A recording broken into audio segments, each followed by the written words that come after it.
Buot kong ipabati sa matag usa. Asa man kang dapita, wherever you unsa man are, ang imong sitwasyon, whatever unsa man ang situation you imong are, kahimtang, whatever you unsa are man ang in imong life, kasalanan, whatever kung sin may you pagtuo have, ka, if you have ug kung faith, imong kasalakang, sumala sa pulong sa Dios. in the verse of in the Kaysa nagpadayong istorya sa chapter 10 sa buhat, in Acts 10, si Pedro nagingon, Peter said, akong nasayran nga ang Dios walay pinalabi.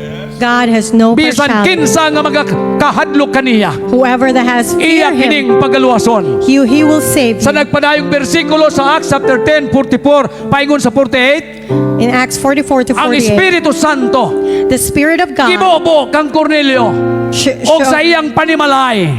Nagsulti sila laing pinulungan. yeah, a spirit Hallelujah. of Og na naglitok sila, sumala sa palitok sa Espiritu. And in his Og ang Dios house, nagpadayag kang Cornelio. Og sa katapusang mensahe ni Pedro, mengon siya, can any man forbid water that all of you who receive the Holy Ghost may not be baptized? Busa niya tong tungora, gibautismuhan si Cornelio, apilang God, yang panimalay, Cornelius ug ang was tanan nga baptized. kuha dito, nga And his family. nagahadlok sa Dios. and they have fear of Ang God, Dios nga itong gialagad, the God that we serve. He shows no partiality. Wa siya mag-ila. Makaluwas siya.